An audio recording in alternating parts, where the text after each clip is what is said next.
He thought he was just buying coffee for a homeless man, sketching on napkins.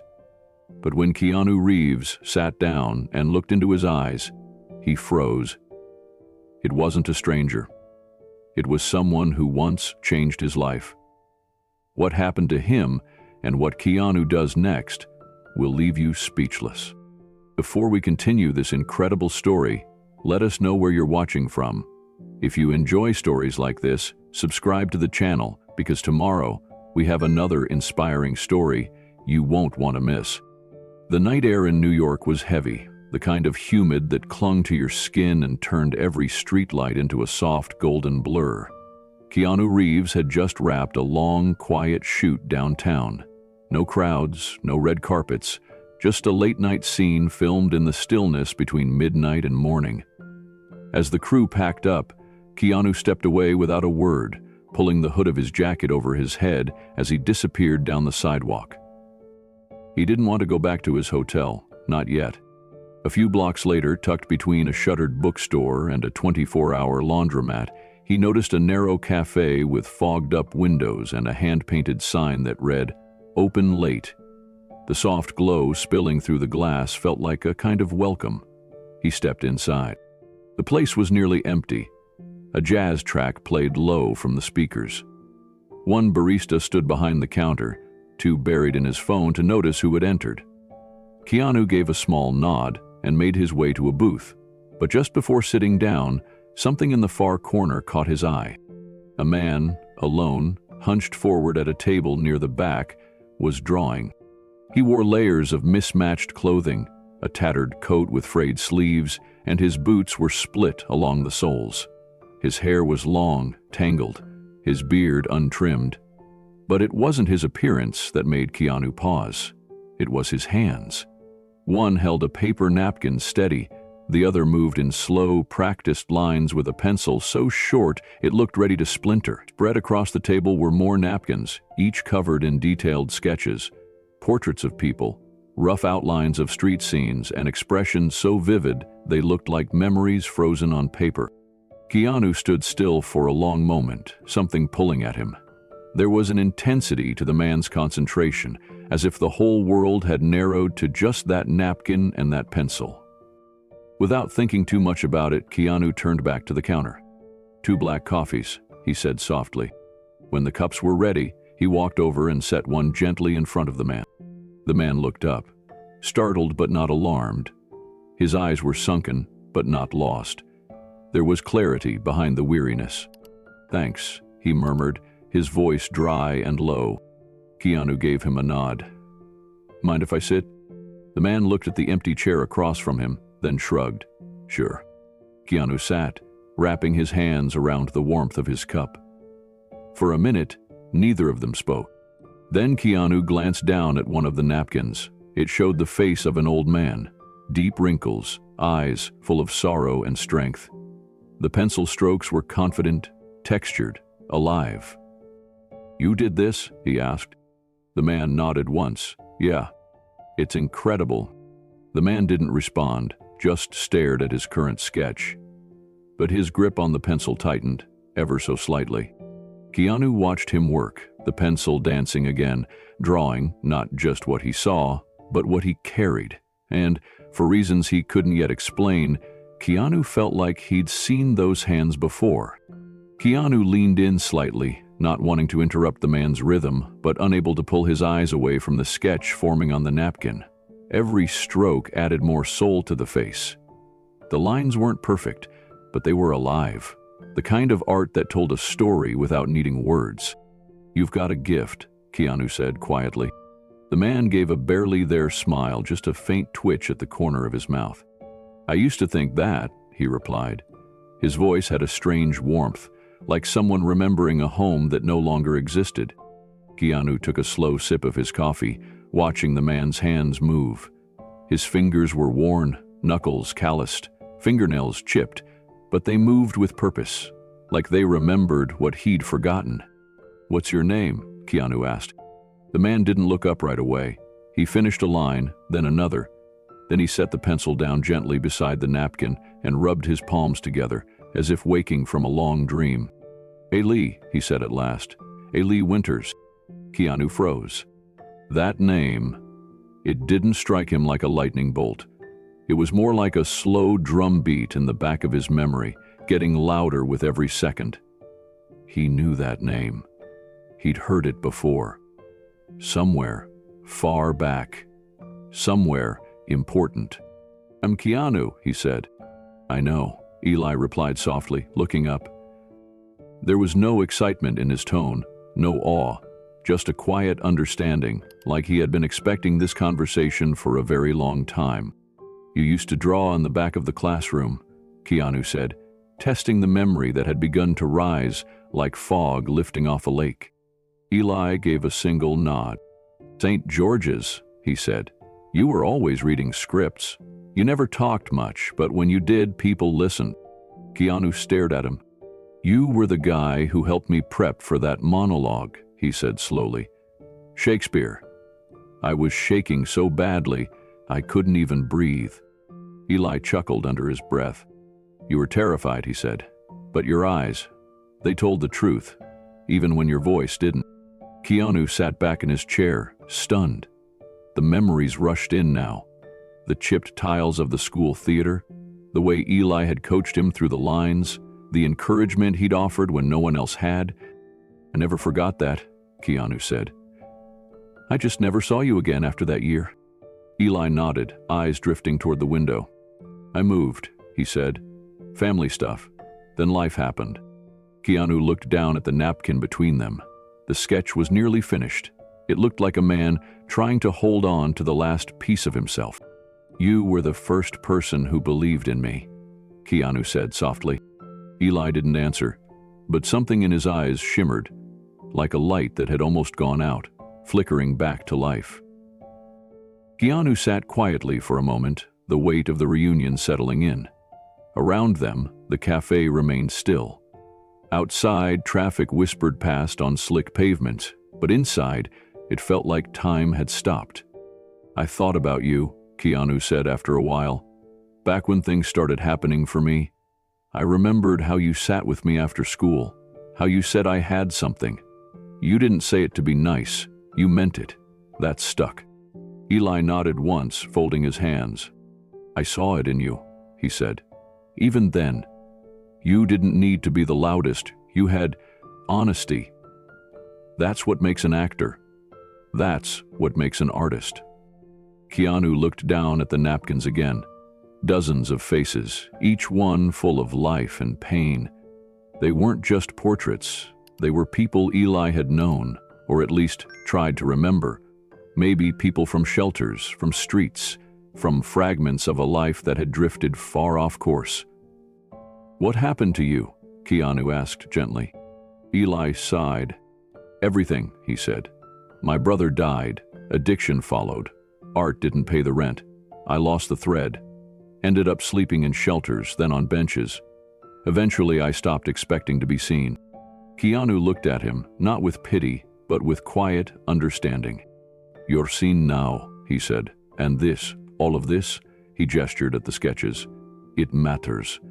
You still have that gift." Eli stared at his pencil, now worn nearly to the eraser. Then he looked at Keanu with tired eyes that hadn't seen hope in a very long time. "You really think it's not too late?" he asked. Keanu reached into his coat pocket and pulled out a small sketchbook he carried for notes between takes. He slid it across the table. "I think it's the perfect time to start again," he said. Eli hesitated, then slowly picked it up.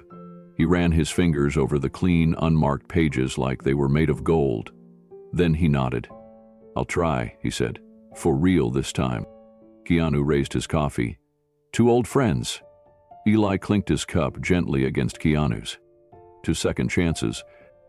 The night wore on, but the energy at the corner table never faded. Keanu and Eli sat across from each other, their hands wrapped around warm paper cups, the space between them thick with memory and rediscovery. There was no rush in their words, just pauses, long ones, the kind that fill with things left unsaid for decades. Eli leaned back slightly, eyes flickering toward the napkins he'd finished. He gently slid one aside, then picked up a fresh one and started sketching again. His movements were slow but precise, as if every line was a thread stitching him back together. "I still can't believe it's you," Keanu said quietly. "After all these years." Eli gave a soft shrug. "I wasn't sure it was you either, not at first, but I recognized something in your voice, the way you said thank you." Keanu blinked. "That's what did it?" Eli nodded. "There's a sincerity to it.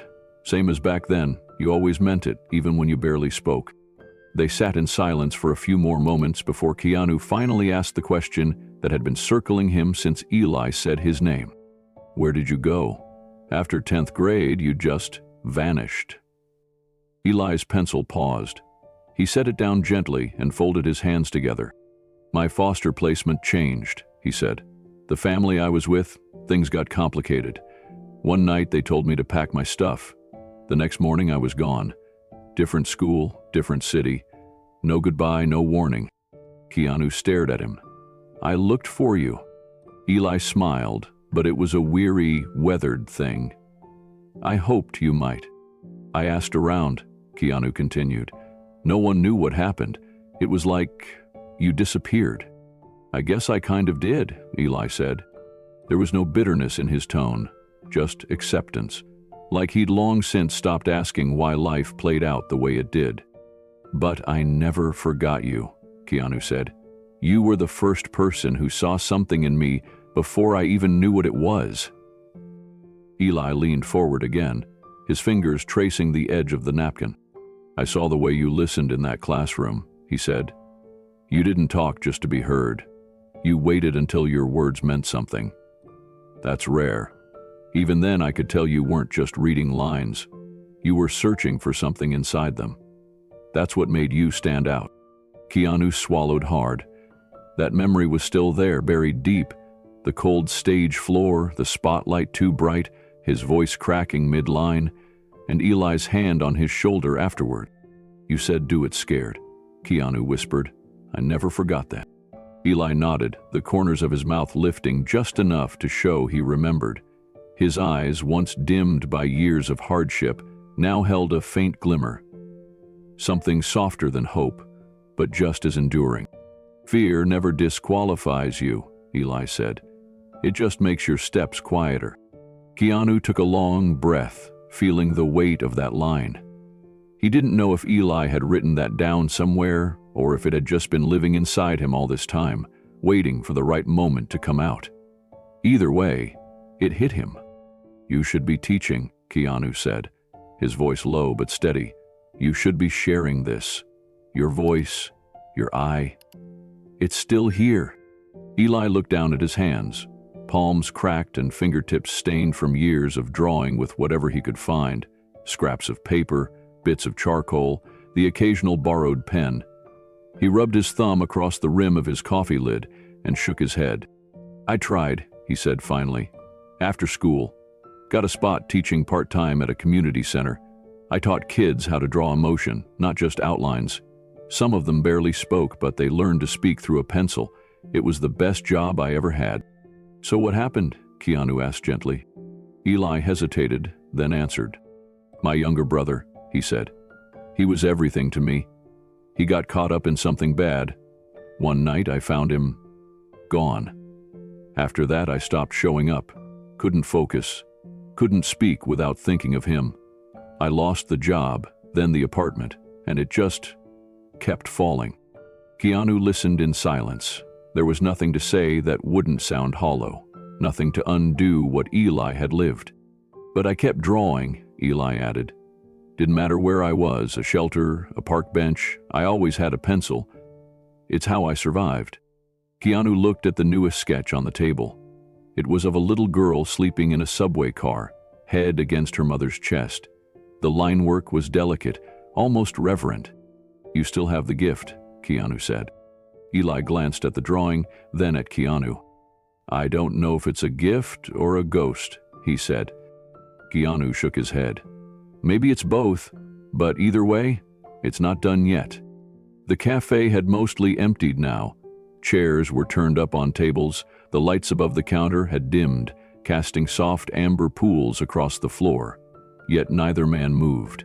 Keanu sat with his forearms resting on the table, leaning in, not out of pity, but presence. Eli's hands, once shaking slightly when Keanu first approached, were steady now. He picked up his pencil again and began sketching a face from memory. Keanu watched in silence, then said, "When I was 15, I almost quit acting. You remember that?" Eli nodded. "You got stage fright before the showcase." "I was frozen," Keanu said. "Thought I didn't belong there, that I was pretending to be something I wasn't." Eli kept drawing as he spoke. "You weren't pretending, you were protecting something. Some people hide because they're afraid to be seen. You hid because you felt too much." Keanu didn't answer right away. Then he let out a quiet breath. "You were the only one who said that out loud." "That's because I knew it," Eli said. "You didn't need to be loud to be brave." A moment passed between them, full of the kind of recognition that only comes from shared history. "I still remember your advice," Keanu said. "You told me to walk into the room like I belonged there, even if I didn't believe it yet." Eli smirked. "And you did. You walked into the world like that." Keanu smiled, but it didn't reach his eyes. "I had to. But I didn't forget who first helped me take that step." He reached into his coat pocket and pulled out something folded. A page from a small notebook, yellowed at the edges. He unfolded it and slid it across the table. Eli looked down. It was a torn piece of lined paper from decades ago, a doodle of a boy holding a spotlight in one hand and a sketch pad in the other. In the corner, the words, "Thanks, Eli, I won't forget." "Bat." "I kept it," Keanu said. "It was the first time I believed I might actually be something." Eli stared at it for a long time, then blinked hard. His voice, when it came, cracked just slightly. "I didn't think anyone remembered me," he said. Keanu leaned closer. "I did." He paused, then added, "And I'm guessing there are a lot of people who still would, if they saw what you can do." Eli folded the paper slowly, carefully, like it was something fragile. "You came back," he said. "All these years and you came back." "I didn't know I needed to," Keanu said, "but I'm glad I did." The two of them sat in the dim café side by side, the sketchbook between them, the past filling the silence. Outside, the city kept moving, but inside, something had returned, something true. A friendship that had waited in quiet for decades was awake again.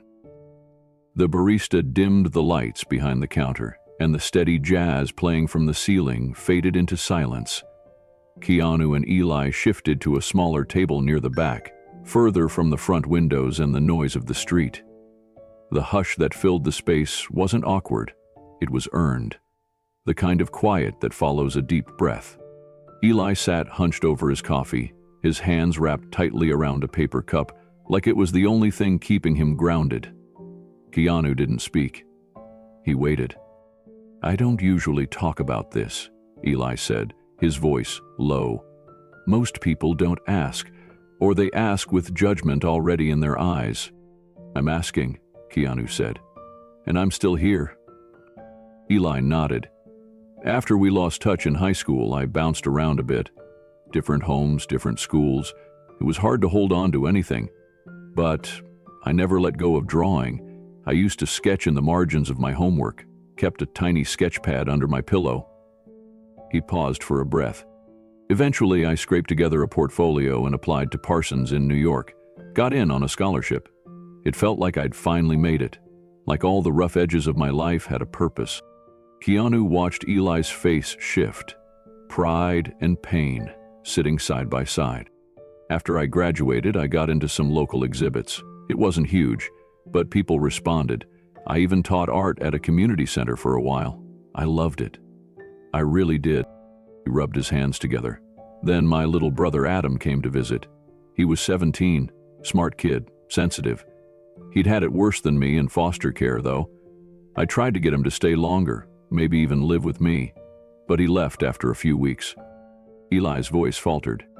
"A month later, I got the call. Overdose, fentanyl. He was gone." Keanu lowered his head. "Eli, I'm so sorry." Eli nodded but didn't respond right away. His eyes fixed on a spot on the wall behind Keanu. After that, everything just collapsed. I couldn't draw, couldn't teach, couldn't sleep without seeing his face. The gallery stopped calling. Rent piled up. I lost my place. Keanu didn't interrupt. He just listened. Every word felt like a piece of Eli's life being laid gently on the table between them. I kept telling myself I'd figure it out, but I didn't. I just kept falling. Keanu didn't rush him. He just sat quietly, his expression open, grounded. Eli had held this inside for too long. It was as though each word freed a weight he didn't know he'd been carrying. I moved from couch to couch for a while, Eli continued. Friends tried to help at first, but I was angry, closed off. I couldn't stand to be around people who had things together. It made me feel worse. His fingers tapped the side of his cup. Eventually, I ran out of couches, ended up in shelters, a different one every few nights. Then it was benches, tunnels, anywhere I could close my eyes and not be bothered. Keanu watched the pain stretch across his friend's face.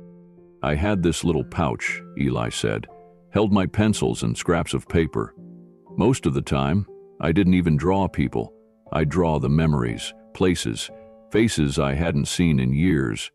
It helped, made me feel like I still existed. Keanu nodded slowly. Because you do exist. You always did. Eli gave a tired smile. There's something strange that happens when you become homeless. You stop being a person to most people. You're either a burden, a failure, or invisible. But tonight, he paused, then looked Keanu straight in the eyes. You looked at me like I was still somebody. Keanu's voice was steady. You are. Eli lowered his gaze. For a long time, I didn't think I deserved to be seen. You helped me find my voice when I didn't believe I had one, Keanu said. Now it's my turn to help you. There was silence again, but this time it was different. Something had cracked open. Not broken, but released. You really think someone like me still has something left to give? Eli asked. Keanu leaned forward, steady and sure. I don't think it. I know it. Eli didn't say anything right away. He looked down at the napkin sketch between them, then at his hands, then finally back up. Then maybe I'll try again. Keanu nodded slowly, as if sealing the moment. That's all it takes? Not everything at once, just a willingness to try. Eli leaned back in his chair and stared at the ceiling for a long beat, letting the words settle in his chest. I used to think rock bottom was losing my apartment, he said. Then I thought it was losing my name. But the worst part wasn't any of that. It was the day I stopped expecting to be found. Keanu's voice was gentle. But you were. Eli chuckled under his breath, the sound laced with disbelief. I thought you were a dream when you walked in. Like my brain had finally snapped and conjured up a memory to comfort me before I fell asleep again. Keanu smiled. I'm real, and I'm not going anywhere. Outside, the streets glowed with yellow-orange lamplight. Inside, the cafe had emptied except for them. The barista was now wiping down the far counter, giving them space but eyeing the clock. Keanu took something from his coat pocket, a folded slip of paper, and placed it on the table. What's this? Eli asked. The place I called earlier. Private shelter, warm beds, no waiting list. I told him a friend of mine might be coming by. Eli reached for the paper like it was made of glass. You did this before you even knew if I'd say yes? I hoped you would, Keanu said, but I was going to make sure the door was open either way. Eli held the paper for a moment, running his thumb across the address. Then he looked back up, eyes more alive than they'd been all night. I don't know what to say. You don't need to say anything, Keanu replied. Just go, get a good night's sleep, let yourself feel human again. We'll figure out the rest together. Eli stared at him. And after that? We find your work again, Keanu said. Whatever's left in your hands, we bring it to the world. Eli's fingers twitched slightly, like they were remembering how to hold a brush, how to shade pain into beauty. "You know," he said quietly, "I used to dream about opening a studio with someone like you. Back in high school, I even drew a storefront window. It said, 'Winters and Reeves, Studio of Stories.'" Keanu smiled. "Then maybe we make that dream real." Eli let out a long, shaky breath. "You think the world still wants to hear from someone like me?" Keanu's answer was immediate. "I think the world needs to." The barista finally walked over, apologetic but firm. "Sorry guys, we're closing up now." Keanu stood and buttoned his coat. "You know where to go?" Eli nodded, holding the paper like a lifeline. "Yeah, I'll be there." Keanu reached out his hand. Eli shook it. Firm, real, grateful. "You found me," Eli said. Keanu nodded. "You were never lost." As they stepped outside into the cold air, something shifted. The night didn't feel as heavy, and for the first time in years, Eli walked into the dark with something more than just hope. He walked with direction. The next morning, Keanu arrived early at a diner on the Lower East Side. The place was humble, quiet, and smelled of burnt toast and fresh coffee. He slid into a booth near the window and ordered 2 coffees, watching the street fill with early risers and rushing footsteps. He didn't know if Eli would come, but he hoped. At exactly 10 o'clock, the bell over the door jingled, and in walked Eli. He looked tired but different. There was a new steadiness in the way he carried himself. His coat was still worn, but he'd washed his face and combed his hair back. It was a small change, but it spoke volumes. "You came?" Keanu said, standing to greet him.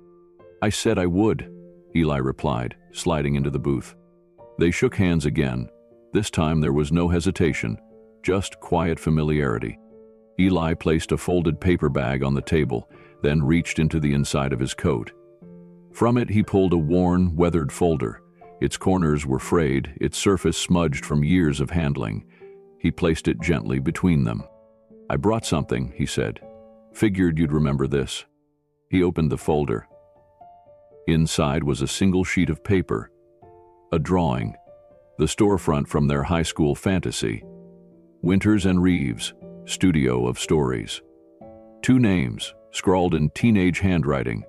A wide display window filled with books and paintings. A crooked door. A wooden sign hanging above. At the bottom corner, written in blue ink, "One day." Keanu stared at it, heart caught in his throat. "You kept this?" he asked. Eli nodded. "It was the last thing I drew before they moved me.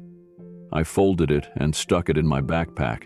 Been carrying it around ever since." Keanu reached out, his fingers tracing the edge of the drawing. "I remember this. You said we'd make a place where art and stories could live together, where people like us, quiet people, could be loud in our own way." "I never stopped dreaming," Eli said. "I just stopped thinking it could happen." Keanu looked up and smiled. "Then let's dream again." Eli stared across the table, unsure if Keanu was serious. But Keanu's expression didn't waver. "I don't even know where we'd start," Eli said. "We start small," Keanu replied. "Maybe a weekend exhibit, a borrowed space, a few of your sketches, maybe 1 or 2 pieces from new artists. People like you who never got their chance." Eli shook his head, more in awe than doubt. "You really mean that?" Keanu leaned forward. "You said you never stopped dreaming, so let's give those dreams a roof." For a long time, Eli didn't speak. Then he reached back into the folder and pulled out another piece of paper, this one newer, with cleaner lines, but clearly drawn in the same hand. It was a refined version of the old sketch. Same storefront, same sign, but this time the windows showed real faces inside. A woman painting, a child writing on a chalkboard, a man, thin, scruffy, and smiling, standing in the center of the room, holding a pencil. Keanu looked at it, then at Eli. "Is that you?" Eli gave a nervous laugh. "It was something I drew in the shelter last year. I told myself, if I could ever get back, maybe this is what it would look like." "You still have that vision," Keanu said. "That's the foundation." Eli stared down at his drawing. "I didn't even realize I was still planning for something." "You were," Keanu said. even when you thought you weren't. The waitress came by with refills. They thanked her, then sat for another 10 minutes going over ideas. Keanu jotted notes on napkins, neighborhoods, contacts, artists he knew who were looking for wall space. Eli kept shaking his head, like each new suggestion pushed back years of disbelief. "You know," Eli said eventually, "I used to imagine what it would be like to teach again. Not just kids, but people like me, people who thought they were too far gone to matter. I always figured if I ever got out of the hole, I'd spend the rest of my life pulling others up." Keanu looked him in the eye. "You're out of the hole now." Eli smiled, but it was small. "I'm not sure I believe that yet." "Then believe me," Keanu said. "You've got a second act, Eli. You just haven't opened the curtain yet." Something behind Eli's eyes softened. A tension that had lived there too long began to let go. He looked down at the new version of the drawing and turned it toward Keanu. "Let's build it," he said. Keanu nodded without hesitation. "Let's start today." By that afternoon, they were walking down a quiet Brooklyn street together. Keanu had made a few calls, and one of his friends, an art curator named Marla, had agreed to meet them at an empty community space that had once been a pop-up gallery. The building was nothing special: brick walls, cracked cement floors, a few dusty windows covered in faded flyers. But when they stepped inside, Eli stood still and took it in like he was looking at a cathedral. "It's perfect," he said softly. Marla greeted them warmly and handed Eli a clipboard. "The space is free for the next 2 weekends. We'll help with promotion, no pressure. Just a soft showing if you're ready." Eli looked overwhelmed. He turned to Keanu, wide-eyed. "What do I even show?" "Start with the napkin sketches," Keanu said. "The ones people never saw. The ones that helped you survive." They spent hours sorting through Eli's worn folder. Some drawings were barely holding together. Others looked like they'd been made just the night before. Each one had a face, a soul, a story. Eli had captured life when his own had felt like it was fading. Keanu helped mount the drawings on basic mat boards. Marla organized a few volunteers to clean the space and hang lights. They planned to call the showing "Visible Again." Eli stood in the center of the room as they cleaned, a smudge of pencil still on his fingertips. "I used to stand in galleries just like this, pretending I belonged." "You don't have to pretend anymore," Keanu said. When they took a break, Eli sat alone near the far wall, sipping a bottle of water.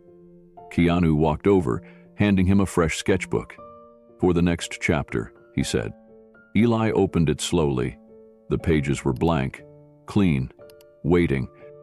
"I haven't drawn in a clean book in years," he said. Keanu smiled. "Then make it count." Eli nodded. "I will." Before they left, Marla snapped a photo of them standing under the empty gallery lights. Keanu didn't pose, neither did Eli. They just stood there, two artists, two friends, carrying a past too full to explain and a future they were building, one sketch at a time. Outside, as they locked the door, Eli glanced back at the window and saw the sunlight reflecting off the glass. "I used to dream of seeing my name on a gallery door," he said. "You dreamed it," Keanu replied. "Now let's open the door." Eli smiled, a little stronger now. "One day, just like we said." Keanu nodded. "And today is that day." The morning after they left the gallery space, Keanu made a series of quiet calls from his apartment. No assistants, no headlines, just him, doing what needed to be done. Within a few hours, he had arranged a spot for Eli at a private recovery shelter in the West Village. It wasn't luxurious, but it was safe, clean, and known for its compassionate staff. No press, no pressure, just peace. When Eli arrived later that day, a volunteer met him at the door and handed him a fresh towel, a toothbrush, and a neatly folded set of donated clothes. He was led to a small room with a twin bed, a window that overlooked the street, and a lamp with a working bulb. For the first time in a long time, he had a space that was just his. He slept for nearly 10 hours. The next morning, Keanu visited. He brought a duffel bag filled with sketchbooks, a pack of pencils, 2 clean shirts, a hoodie, and a note. He sat in the small courtyard, waiting as Eli was called down from his room. When Eli stepped outside, he looked rested but hesitant. There was a flicker of something in his eyes.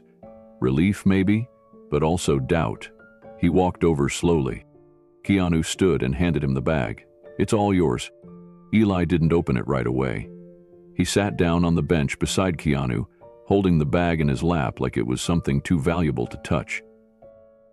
"I don't know if I can really do this," he said. Keanu looked at him, steady.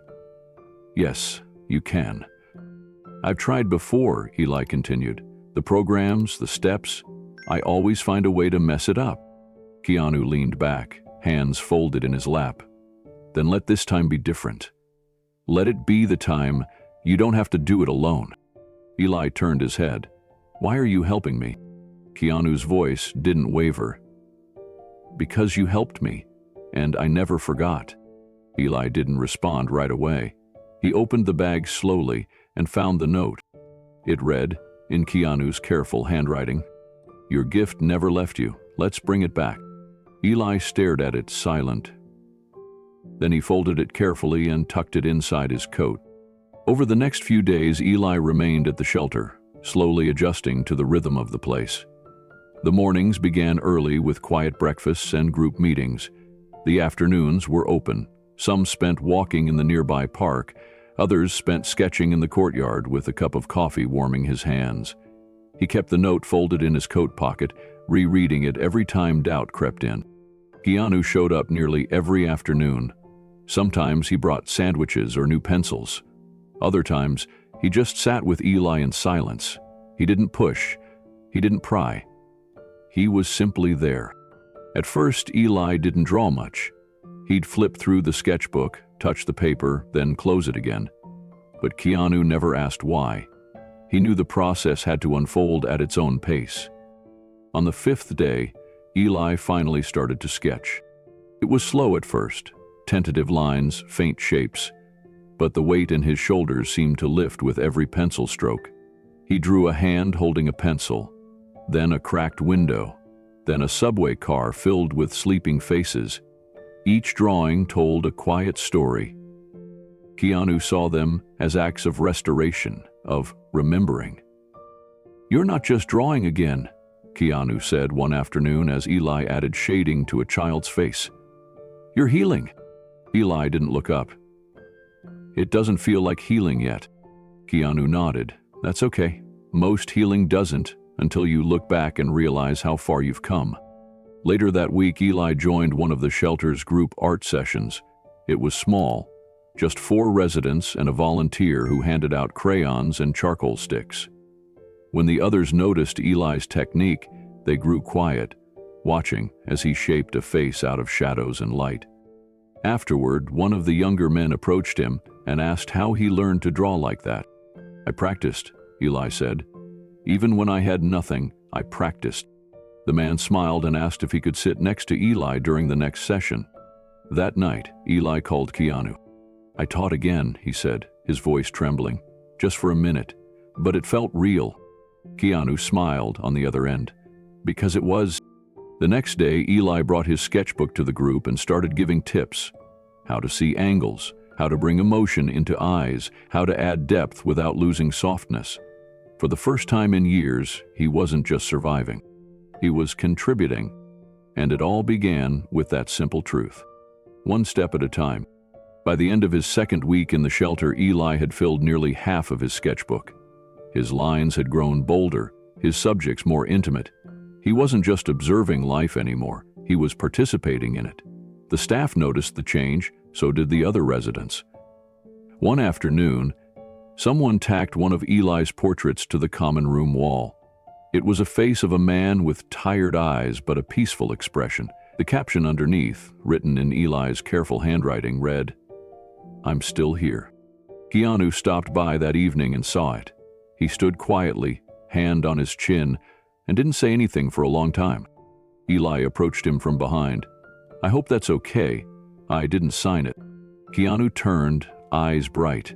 "It's more than okay. That's your voice." It deserves to be heard." Eli lowered his gaze. "It still feels like I'm climbing uphill." "You are," Keanu said, "but now you're not climbing in the dark." The next morning, Keanu arrived with something new, a small digital camera and a folder of blank forms. Eli raised an eyebrow. "What's all this?" Keanu placed them on the table. "You're going to need a portfolio, something to show potential curators. We're going to photograph your work, organize it, and submit it to the city's community arts registry." Eli stared at him. "You're kidding." "I'm not," Keanu said. "You're not invisible anymore, and you're not just getting back on your feet.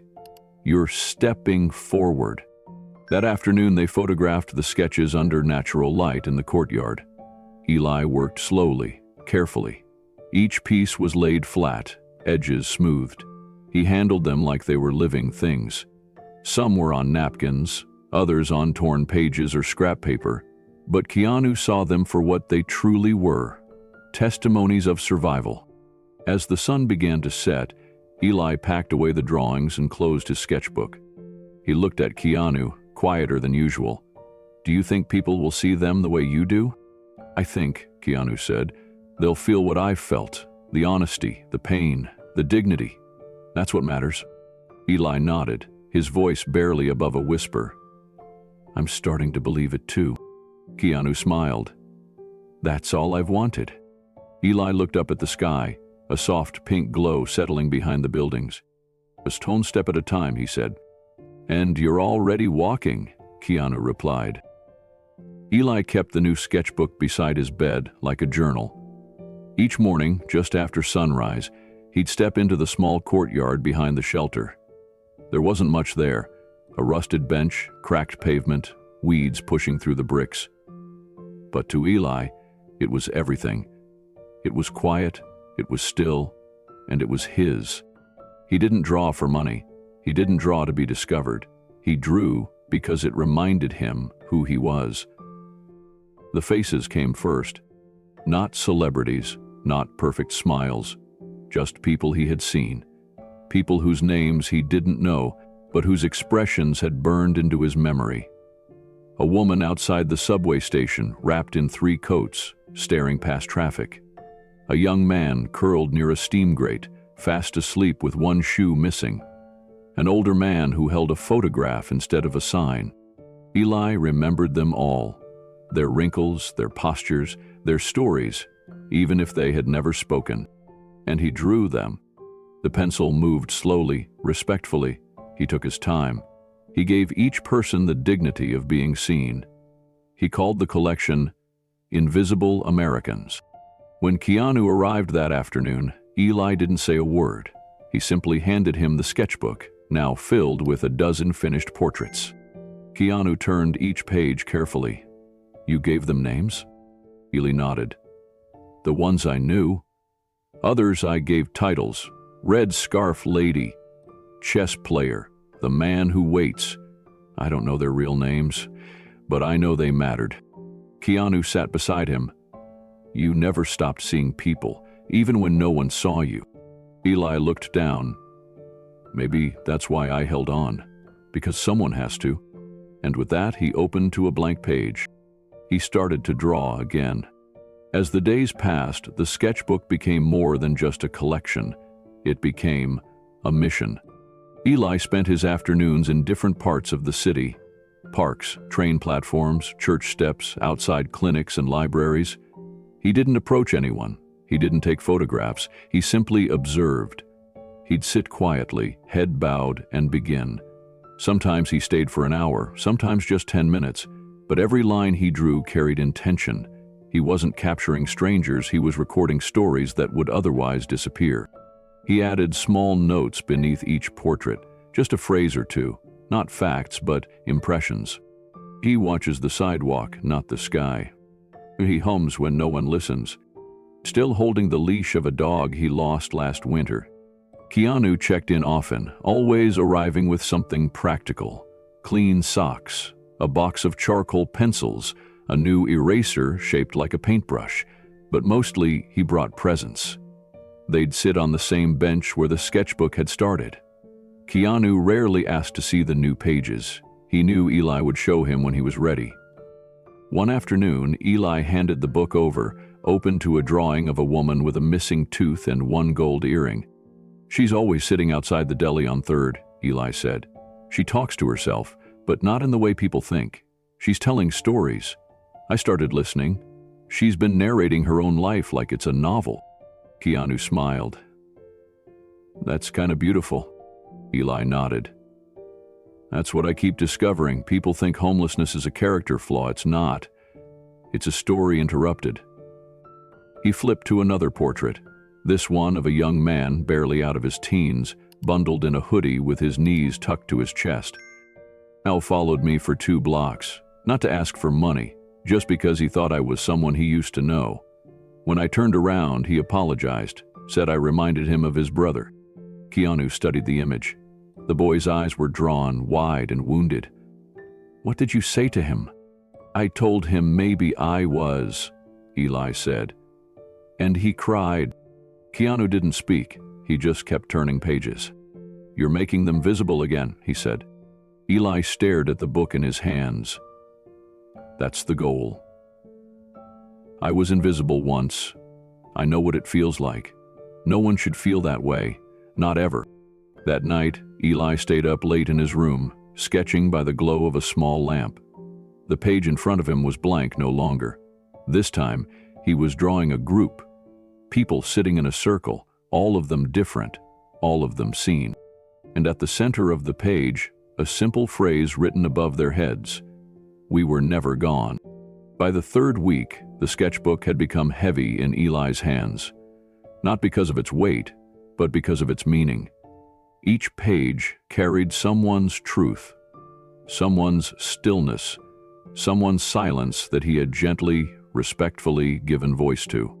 One morning, Keanu brought a simple black frame with him and placed it gently on the bench between them. "What's this for?" Eli asked. "For your first piece," Keanu said. "To hang in the gallery?" Eli shook his head slowly. "These aren't meant for that. They're just memories." "Memories deserve walls too," Keanu said. Eli thought about that for a long moment. That night, back in his room, he flipped through the pages again and chose one. It was a portrait of an elderly man asleep against a boarded-up storefront, his body curled in a tight S, his fingers still gripping a folded newspaper. Eli had titled it, "Dreaming Forward." He placed it in the frame. The next morning, he brought it to the gallery, which was still being prepared. Keanu met him at the door. "You picked one," Keanu said quietly. Eli handed him the frame. It felt right. Keanu turned it in his hands, then looked back at Eli. "So, does this?" Together, they mounted it on a brick wall near the front door. The sunlight hit it just enough to make the graphite lines glow faintly. "You know," Eli said, "I used to think the only legacy I'd leave behind was a list of mistakes." Keanu shook his head. "You're leaving something more powerful than that. You're teaching people how to see." Later that day, a few volunteers walked through the gallery and paused at the framed portrait.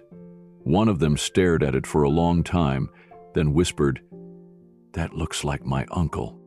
Eli overheard, but didn't interrupt. He let the moment be. That evening, he opened the sketchbook to the final page and stared at it. For the first time, he didn't begin with a face. He began with words. At the top of the page, he wrote, "To the people no one remembers, but who remember, everyone." Then he began to draw a street full of figures walking. Some were hunched, others upright. A few smiled, most didn't. But all were distinct, all were visible. And in the background, sketched lightly in the corner, was a storefront window. Above it, Winters and Reeves, Studio of Stories. Keanu hadn't thought about that old yearbook in years.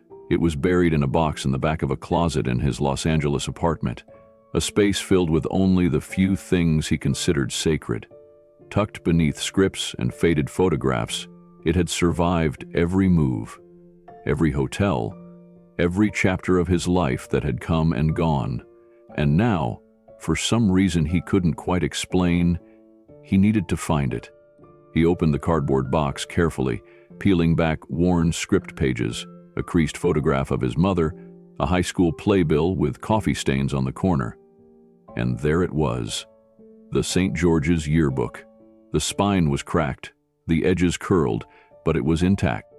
He flipped slowly through the pages, past classmates and clubs, past the theater group and staff lists, until he reached the art club section. His eyes landed on a black and white photo of a teenage boy holding a sketch pad. Eli Winters. His expression was calm, serious, thoughtful. The caption was simple: E. Winters, Visual Arts. Just beside it, in a scrawl that hadn't changed much, was a short handwritten note. Keanu, you're going to change the world. Just don't forget the people who sat beside you in silence. Keanu stared at the words for a long time. They reached through the years like a whisper from a different world. Eli had written that before the shelters, before the galleries, before the decades of silence. When he still had everything to give. He carefully closed the yearbook and packed it into his carry-on bag. The next morning, Keanu flew back to New York. At the gallery, he didn't say a word. He waited until Eli was alone, reviewing sketches pinned to the far wall. Then he walked over and handed him the book without explanation. Eli looked at it curiously, then turned to a page marked by Keanu's folded napkin.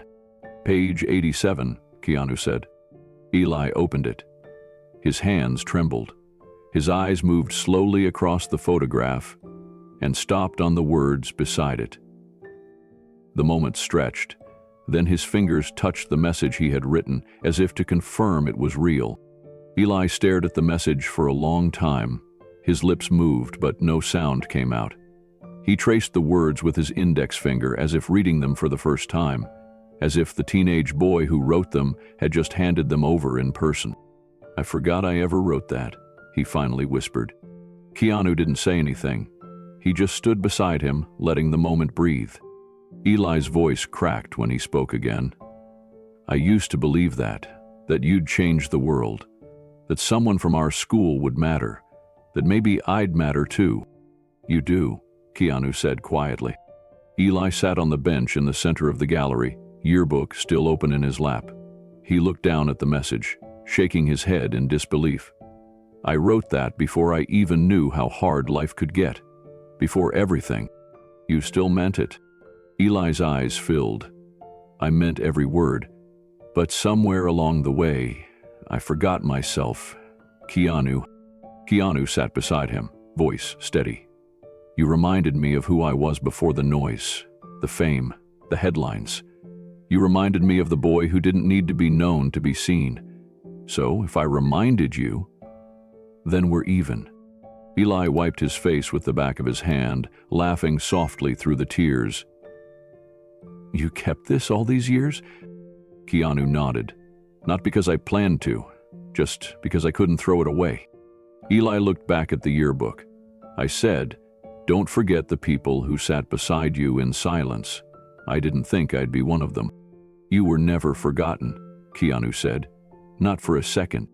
For a while they just sat there.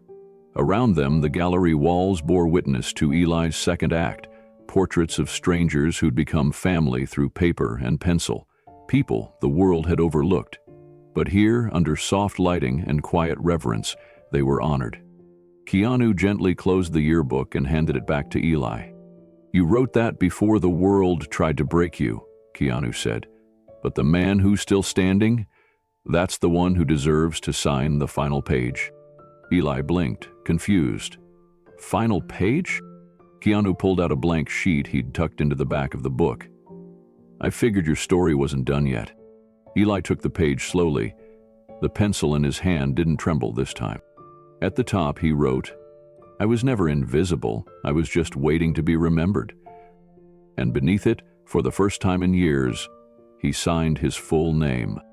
Eli stared at his signature for a long time. The curves of each letter felt unfamiliar but powerful, like reclaiming something sacred. He hadn't written his full name in years, always just initials or nothing at all. But here, in pencil on thick paper, it looked permanent, grounded. True. He handed it back to Keanu, who took it with care. Keanu didn't say anything. He didn't need to. That evening, they sat beneath the soft gallery lights after everyone had gone home.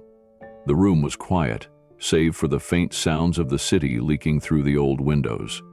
On the wall beside them, Eli's newest sketch was still drying. It was of a young boy with his head down, sketchbook on his knees, and across from him sat another boy, reading a script. No titles, no fame, just two kids sharing a bench. "That's us, isn't it?" Keanu asked. Eli nodded. "From the day we met." Keanu smiled. "You were the first person who believed in me." Eli gave a slight laugh. "That makes two of us." They sat in silence for a few moments longer. Then Keanu pulled out a pen and added something to the blank page Eli had signed, a small note beneath the signature. He never stopped seeing the people who needed to be seen. Eli read it. He didn't speak. He just closed his eyes and breathed. Later that week, Keanu took the signed page and carefully framed it. He didn't put it in his house. He didn't hang it in the gallery. Instead, he brought it to a community center across town, the same place where Eli had once taught art before his fall. He asked the director to place it in the hallway, near the classroom doors. "This belongs here," Keanu said. "Not because of me, but because of who he always was." Back at the gallery, Eli continued to draw. Not for others, not for survival, but because something in him had come home. One night, he sat by the window of his small room and opened the sketchbook again. He turned to a blank page and began a new piece. This one was different. It wasn't a stranger's face. It wasn't a city scene. It was him, older now, smiling just enough to let the viewer know he had made it. And in the corner of the page, he wrote the same line he'd once penned in a yearbook. "You're going to change the world. Just don't forget the people who sat beside you in silence." This time, it wasn't for Keanu. It was for himself. A week after Eli signed the final page of the yearbook, Keanu found himself thinking about someone else from their past. Miss Rayner, their high school art teacher. She had been the first adult who truly saw Eli's gift. Her classroom had been his safe place, the only room in the building where Eli didn't fade into the background. She used to say that talent didn't shout, it whispered, and that Eli's art was one of the loudest whispers she'd ever heard. Keanu remembered everything about her, the way she wore paint-stained scarves, the slow, intentional way she moved around the room, the way she looked each student in the eye as if they already were who they were trying to become. She had been kind, firm, and fiercely protective of the quiet kids, the ones who spoke in charcoal and watercolors instead of words. While cleaning out his garage in Los Angeles, Keanu found an old alumni directory. Most of the numbers were disconnected, but tucked in the back was a single email address, r.rayner@artnet.ca. He wrote a short message and sent it, unsure if it would ever be read. The next morning, her reply was waiting. "Keanu, of course I remember you. And Eli. He was the most gifted student I ever had, but he disappeared. We never knew what happened to him. Please call me. I want to hear everything. Ms. Rayner." They spoke that afternoon. She now lived in a small cottage outside Stratford, Ontario, retired but still teaching weekend art classes at the public library. Her voice was softer than he remembered, but carried the same strength beneath it. As Keanu told her Eli's story, everything from his scholarship to the tragedy of losing his brother, from the shelters to the drawings that had begun to rebuild him, she listened in silence. When Keanu asked if she'd like to come to New York to see him, she didn't hesitate. "I thought I lost him," she said. "But if he's still drawing, he's still here, and he still has work to do." 3 days later, Ms. Rayner arrived in New York. Keanu met her at the train station personally, standing among the crowd with a simple, handmade sign that read, "Welcome, Ms. Rayner." She laughed when she saw it, the same warm laugh that had once cut through the noise of a high school classroom full of restless students. She was older now. Her hair was a full crown of silver, and she moved a bit more slowly, But her eyes hadn't changed. They were still observant, still kind, still searching for something meaningful in everyone she met. As they rode to the gallery, Keanu filled in the missing details. How Eli had started sketching again. How he named his latest series Invisible Americans. How he'd begun teaching informal lessons to others at the shelter. Ms. Rayner listened with her hand over her heart. When they arrived, Eli wasn't expecting anyone. He was alone in the gallery, rearranging a few sketches on the east wall, when Keanu led her through the front door. She paused just inside, taking in the space, her eyes immediately drawn to the framed piece at the center of the wall. Eli's portrait, titled Dreaming Forward. "That's his work," Keanu whispered. She nodded once and stepped forward. Eli turned when he heard her footsteps. He squinted toward the light, then froze completely. His mouth parted slightly, but no words came. Ms. Rayner didn't wait for him to speak. She stepped closer, her eyes welling up. "You're still in there," she said, voice trembling. Eli blinked hard, as if trying to believe what he was seeing. "Ms. Rayner?" She nodded. "Yes, it's me." And then she wrapped him in the kind of hug only a teacher can give, the kind that acknowledges the years, the pain, the hope, and the boy still buried inside the man. Eli's hand slowly lifted and closed around her. His eyes squeezed shut. "I thought you forgot me," he whispered. She pulled back, still holding his arms. "I never did. You were the student I carried with me all these years, the one who left too soon. I kept your first charcoal sketch. It's still in a frame by my kitchen window." Eli's face crumpled. "I stopped being him." She shook her head. "You paused. But he's still here. And you've still got work to do." He nodded, tears silently falling. And in that quiet space between them, something lost was finally found again. They spent the next few hours walking through the gallery together. Ms. Rayner took her time with each piece, studying every line, every shadow. She read each title aloud, softly. "Red Scarf Lady," "Subway Reader," "The Man Who Waits." She paused longest at a portrait of a little girl with her back turned, watching raindrops trail down a subway window. "She's longing for something," Ms. Rayner said. Eli nodded. "She reminded me of how I felt when I was 15. Ms. Rayner turned to him. "Then you didn't just capture her. You captured a moment inside yourself." Eli looked away for a second, overcome. When they reached the final wall, still bare, Rayner looked at it, then at him. "You saving this space for something?" Eli smiled faintly. "For what comes next?" She touched his arm. "Then promise me you'll fill it." "I will," he said. "This time, I won't disappear." Later that evening, Keanu, Eli, and Ms. Rayner sat together in the small back office of the gallery, sipping tea from mismatched mugs. They laughed over memories from school, the time Eli's charcoal sketch accidentally smudged across half the bulletin board, the day Keanu tripped on stage and Eli gave him a cue from the front row. "I used to think you two were completely opposite," Ms. Rayner said with a smirk. "But now I see it. You're both storytellers." Keanu smiled. "We just use different tools." Before she left, Ms. Rayner handed Eli a small cloth-wrapped bundle. "I brought something for you," she said. Eli unfolded the cloth and gasped. Inside was his first sketch from her class. The one he'd done of a garden outside the art wing. It was wrinkled but intact, carefully preserved behind a sheet of wax paper. "I thought it was lost," he said. "I kept it all these years," Ms. Rayner replied, "because I knew the boy who drew this hadn't said everything he needed to say." Eli held the drawing like it was something sacred. "I don't know how to thank you." She cupped his face gently, like a mother would. "You just did. By being here. By still creating." As she left, she turned back and said one more thing. "Finish the wall, Eli. Then teach others how to fill theirs." Eli stood in the doorway long after she'd gone, hand on the frame of his first sketch. And for the first time, he felt like he was exactly where he was meant to be. The flyer was simple and unassuming, black and white, No images, no bold colors, just quiet text that read, "Visible again, an art exhibit by Eli Winters.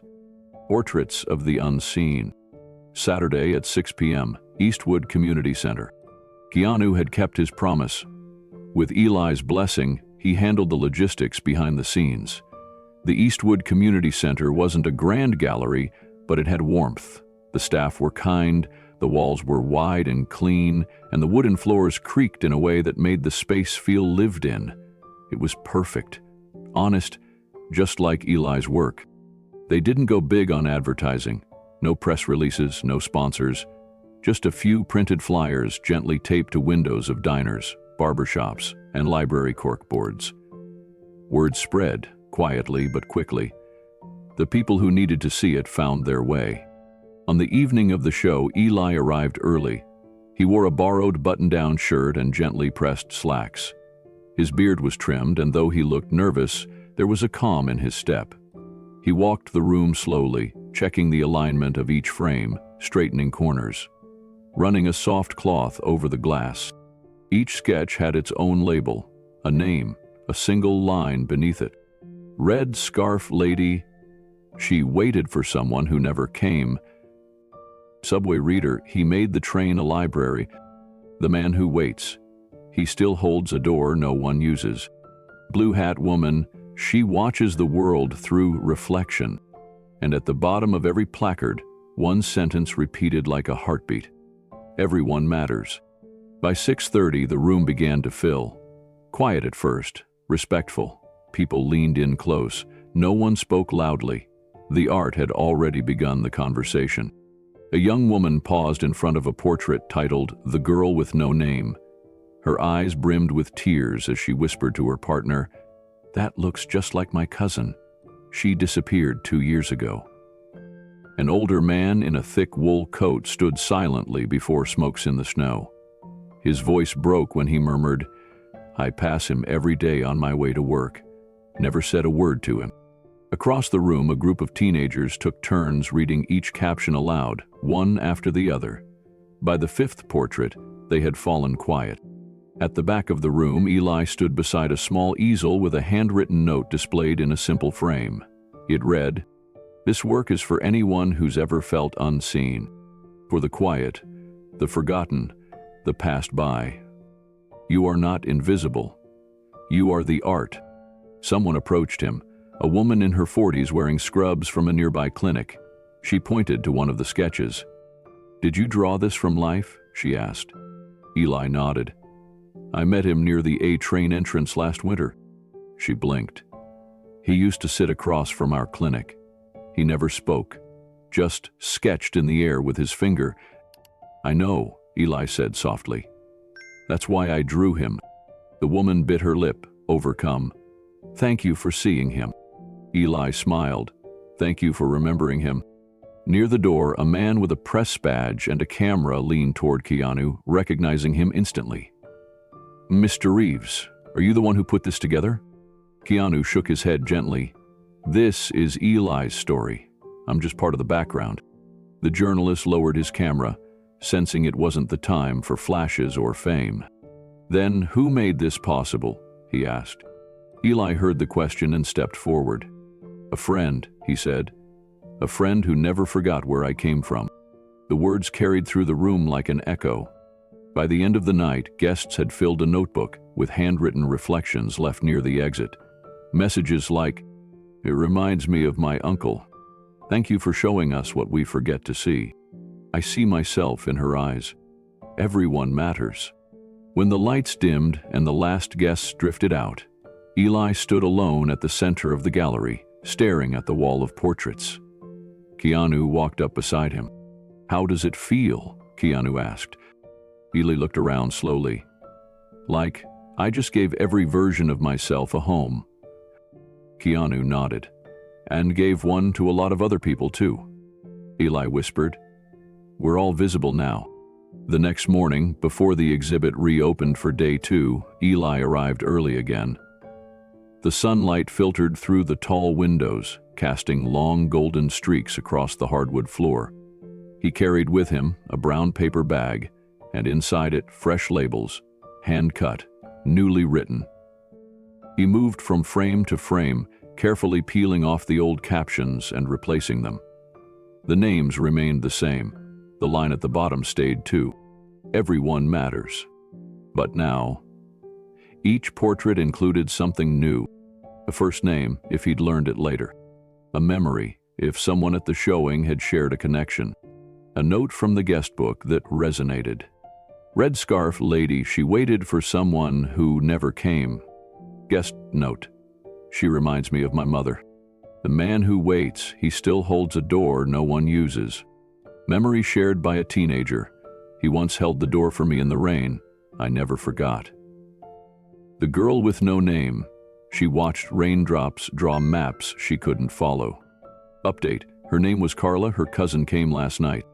Each label had grown into a conversation between Eli, the subjects, and the people who'd once passed them by. Keanu arrived around noon and found Eli sitting on a folding chair near the wall of sketches.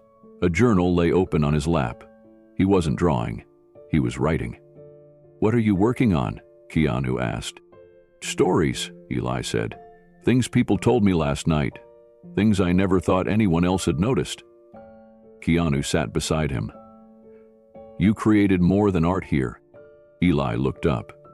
"I thought this would be about healing myself, but now I see it's about helping others remember." They sat in silence for a moment, watching as an elderly couple walked in and paused in front of the wall of faces. The woman pointed to a sketch of a man sitting cross-legged with a harmonica. "That's Henry," she said. "He used to play outside our grocery store every Saturday." Eli didn't interrupt. He just listened, quietly adding her words to his journal after they left. By evening, the guest book had run out of pages. Volunteers taped extra paper to the wall beside the exit. Dozens of notes appeared, scrawled in different hands. "I was seen tonight. He captured my father's smile. Please keep showing this. More people need to feel visible."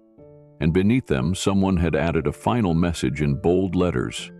"Art like this doesn't just reflect, it restores." Eli stood before it, heart full. Keanu leaned in. "This isn't the end, you know." Eli nodded. "It's the beginning." On the third day of the exhibit, something shifted. The mood was still calm, still reverent, but now the air felt charged with something deeper. The sketches had begun to ripple outward, passed from one visitor to the next, their stories carried home, shared at kitchen tables and on sidewalks. More people were arriving. Some who had seen the flyers, others who had simply heard whispers. Eli stood by a piece in the far corner. It hadn't drawn much attention before, just a quiet sketch done in gentle graphite. A boy, no more than 16, curled tightly on a flattened cardboard box. His body seemed folded inward, his backpack used as a pillow, arms tucked around his knees. But it was the boots that stood out. They were too big, the soles cracked through, the stitching frayed. Boots meant for someone older, someone long gone. Eli had seen the boy once, briefly, outside a deli on Canal Street. It had been just before sunrise. The boy was asleep, pressed against the wall like he was hiding from the world. Eli hadn't spoken to him, he'd just paused, memorized the details, and carried them back to paper that night. The title read, "The Boy with the Cracked Boots," and beneath it, "He sleeps like he's still listening." Mid-morning, a couple entered the gallery. The woman clutched a photo, worn and folded. The man walked behind her, shoulders tense. They made their way slowly through the exhibit, stopping at each portrait. But when they reached the boy in the corner, the woman froze. She let out a sound between a gasp and a sob and stepped forward, hand trembling. "Jason," she whispered. The man moved beside her and stared at the sketch, eyes wide. "That's our son." They showed Eli the photo. A boy with the same face, cleaner, haircut, eyes full of mischief and youth, but the boots were unmistakable. Eli stared at the picture, then at the sketch on the wall. "I didn't know his name," Eli said softly. "I only saw him once." The woman nodded through tears. "But you saw him." And that, Eli realized, was enough. Eli stepped back, giving the couple space. They stood together in front of the drawing for several minutes, whispering, remembering. The woman touched the glass as if she could reach through it, as if the charcoal lines had somehow preserved a piece of her son that she thought was lost. "Where did you see him?" the man asked. Eli told them about that early morning outside the deli, the quiet corner of Canal Street where he'd paused, unseen. "He didn't move the whole time I watched, just breathed, tucked in tight like he was holding in more than just cold." The woman wiped her eyes. "He left after an argument. We said things we shouldn't have. He packed a bag and just disappeared?" Keanu, who had watched the interaction from across the room, stepped forward slowly. He placed a gentle hand on Eli's shoulder. "Do you know how we can find him?" the man asked. Eli shook his head. "I wish I did. I've been back to that spot a few times since, hoping to see him again, but he was gone." They exchanged numbers, and Keanu promised to make some quiet calls to outreach programs and shelters he'd worked with. They left with the photo pressed tightly between them, a renewed sense of purpose replacing the earlier weight of despair. 3 days later, Eli got a call from the couple. They had found Jason. A friend of his had seen the sketch posted online after someone snapped a photo at the exhibit. The friend showed Jason, who immediately recognized himself. He had been staying in a group shelter on the edge of the city. "We brought him home," the woman said, her voice thick with emotion. "We're taking it slow. There's still a lot to mend, but he's home." Eli didn't know what to say.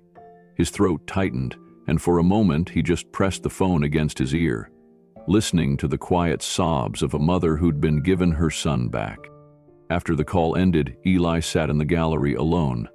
Keanu arrived a few minutes later, sensing something had shifted. "She found him," Eli said. "They're back together." Keanu looked at the sketch of the boy. "You didn't know his name, but you gave him back to his family." Eli nodded slowly. "I just drew what I saw." Keanu smiled, his voice low and certain. "You saw his soul. That's enough." That evening, Eli returned to the gallery after closing hours. The lights were dimmed, the room quiet except for the faint hum of the city beyond the windows. He stood once again before the sketch of the boy, Jason, and stared at it like it was the first time. He picked up a fresh label from the desk and gently peeled away the old one. He wrote a new title, Jason, the boy with the cracked boots. Sleeps like he's still listening. Reunited, February 12th. His mother found him because someone saw him. Then, just beneath it, he added a final line, one that hadn't been there before. Art can heal what silence hides. Keanu joined him a few minutes later. He carried 2 coffees and handed one over without a word. They stood there together, watching the new label catch the soft glow of the track lights. "Do you think he'll be okay?" Eli asked quietly. "I think," Keanu replied, "he just got the chance to be." Eli took a long sip, then sat down on the bench opposite the wall. "I never thought one drawing could do something like this." "You didn't just draw him," Keanu said. "You told the truth of him, and someone heard it." For a long while, neither spoke. Then Eli looked up. "I used to wonder if anything I made would ever matter, if it would change anything." Keanu smiled gently. "You gave a boy back to his family. You reminded strangers of their own dignity. You gave faces to stories the world had walked past. You've already changed more than most people ever do." Eli's shoulders relaxed, and something in his face, something old and tightly held, let go. He stood, walked to the center of the room, and looked at all the frames now hanging like chapters of a book that had waited too long to be written. And quietly, almost to himself, he whispered, "Then maybe I still have more to say." Keanu nodded. "You do." Later that night, Eli took out his sketchbook and began a new drawing. This one was of a boy walking home, his boots patched but whole, a silhouette of 2 parents waiting with open arms. And above it, in clean handwriting, "Everyone deserves to be found." The morning after the final gallery showing, the streets outside were blanketed in a quiet dusting of snow. The city felt slower, softer, like it was holding its breath. Inside the gallery, Eli arrived early.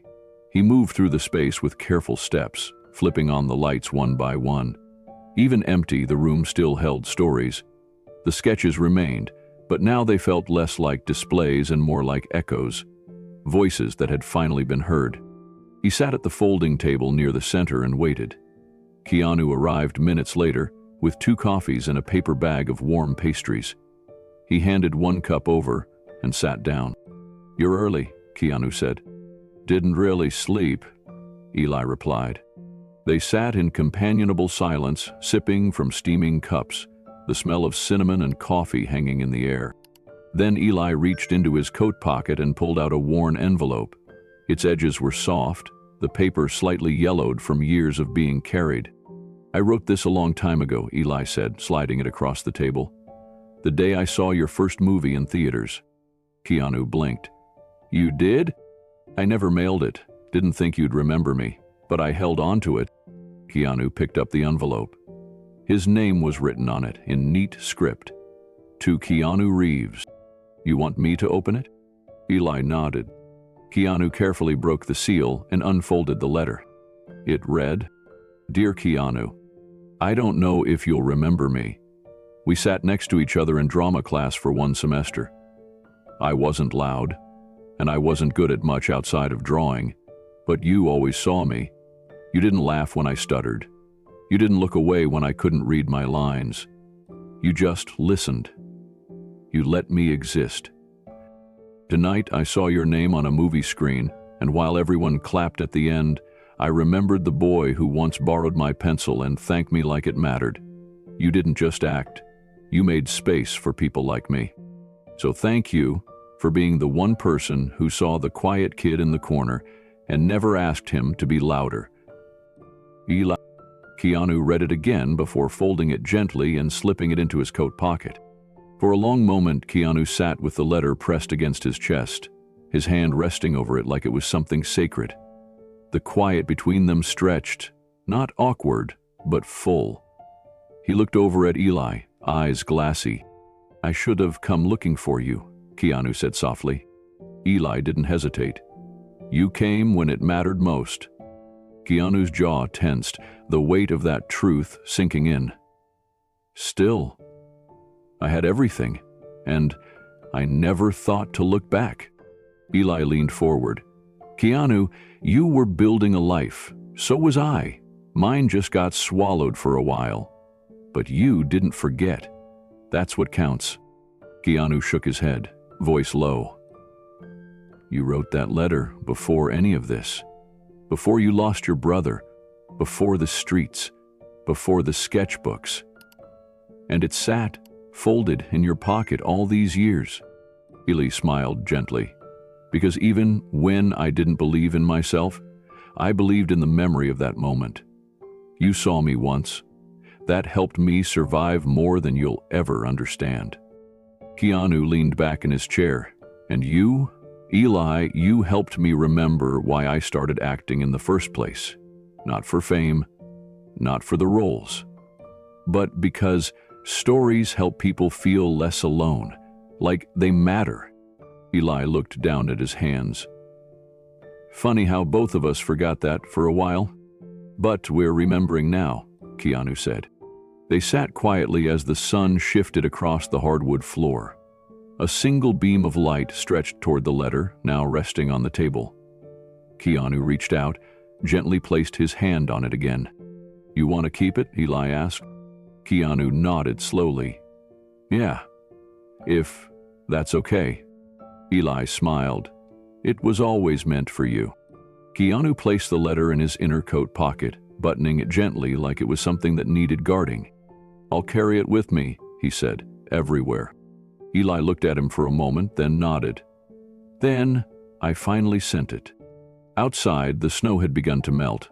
Water trickled along the sidewalk edges as the city resumed its rhythm. But inside the gallery, 2 old friends sat beside each other like time had folded, and all that remained was the truth of who they'd always been. a quiet kid who could see the world, and the one person who never looked away. Later that day, Keanu and Eli stepped outside together. The sidewalk glistened under the retreating snow. Everything felt a little cleaner, a little quieter. As they walked toward the corner café, Keanu paused and pulled the envelope from his pocket once more. "I keep thinking about how you held on to this for so long," he said. "All those years, all the places you lived, everything you went through. And this letter survived." Eli chuckled softly. "It was the one thing I didn't lose. Sometimes I'd forget I even had it, but then I'd move my coat or unpack a bag and there it was. Like a reminder I wasn't completely forgotten." Keanu stopped walking and looked at him. "You weren't. I didn't realize how much of you stayed with me either. Your sketches, the way you saw people, I think part of me carried your eyes all this time." Eli looked away, touched. "And I think I carried your voice. You were the first person who told me I didn't need to be anyone else, that I mattered as I was." They reached the cafe and took a seat near the window, the same one where Eli had once sat, sketching on napkins, the same corner where their new story had quietly begun. The waitress brought them coffee. This time, Eli paid.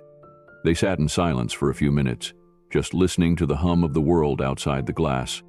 Finally, Eli reached into his own coat pocket and pulled out a folded sheet of paper.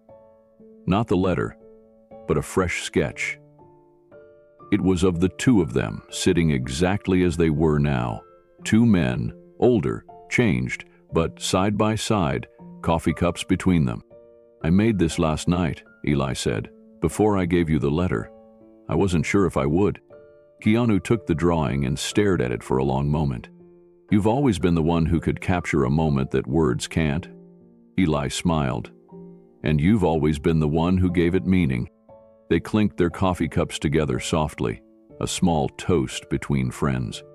"Here's to the letter that waited," Keanu said. "And to the friend who showed up," Eli replied.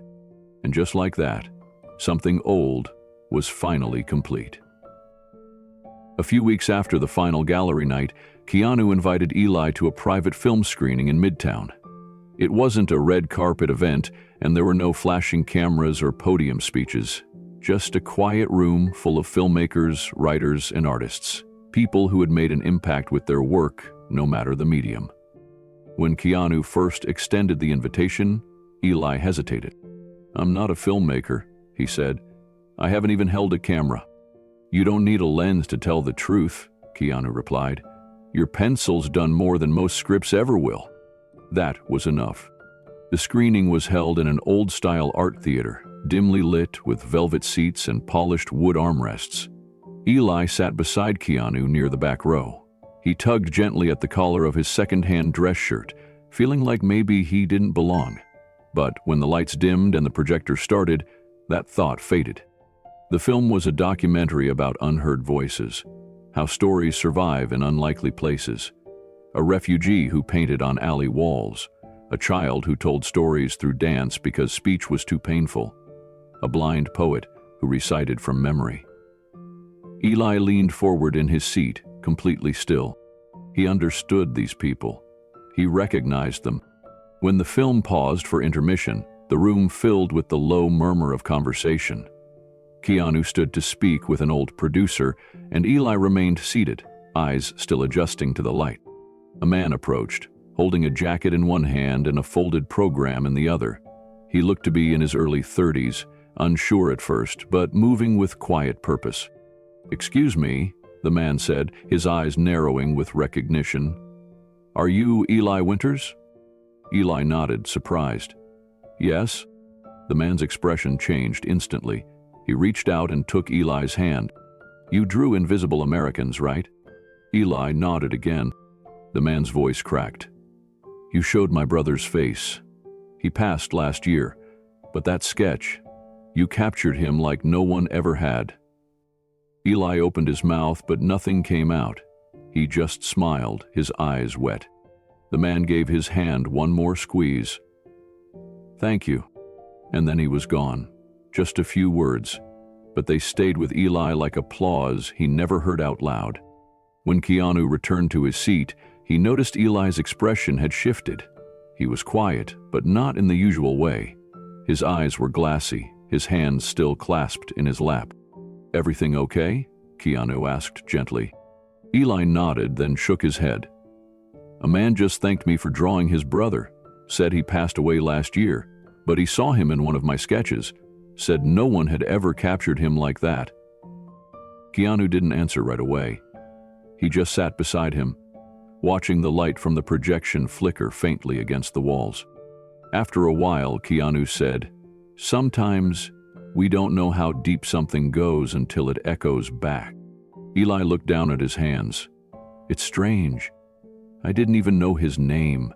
I just drew him like I saw him, that one moment. But it meant something." "It always did," Keanu said. "You've been giving dignity back to people who were treated like ghosts.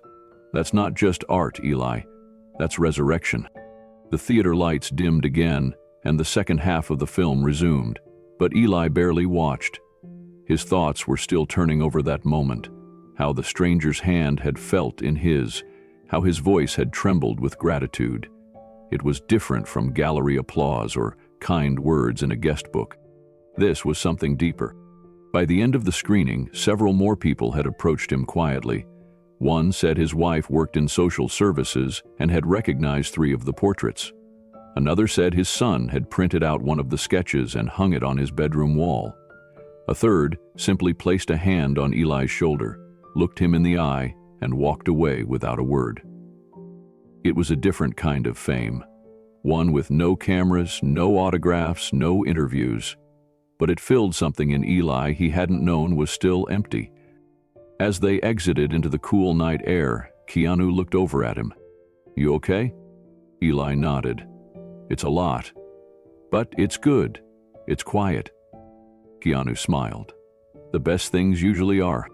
They walked side by side down the sidewalk. No one stopped them. No one asked questions. But every so often, Eli caught a glance, a nod, a soft recognition that didn't need to be spoken. And in the silence that followed, Eli finally understood something. Applause doesn't always come with noise. Sometimes it arrives in a glance, a touch, or a whisper. And sometimes it's enough just to be seen. Later that week, Eli sat at the gallery alone. It was closed to the public that day, but he'd come in to tidy the space and think. He moved slowly through the room, adjusting the corners of frames, brushing a speck of dust off a glass pane. The sketch of the boy with the cracked boots still hung in the same place. He paused in front of it, reading the label once again. "Jason, the boy with the cracked boots. Sleeps like he's still listening. Reunited, February 12th. He stepped back, hands in his pockets, and smiled. On the table near the front of the room, a small stack of envelopes had been left, notes sent in from people who'd seen the exhibit but hadn't been able to attend. Eli opened them, one by one. One was from a shelter worker who had recognized 3 of the sketches. Another from a woman who'd written, "Your art helped me forgive my father." And then one envelope, plain, unmarked, except for 2 words. For the artist. Inside was a small card. On it, handwritten in tight lettering. "You reminded me that my brother mattered. That I mattered too. Your hands gave us back our names." Eli stared at the words for a long time, then tucked the card into his sketchbook and closed it gently, as if sealing something sacred. That evening, Keanu stopped by with 2 coffees. He handed one over, and the 2 sat on the bench in the center of the room. Eli handed him the card. Keanu read it, his eyes lingering on every word.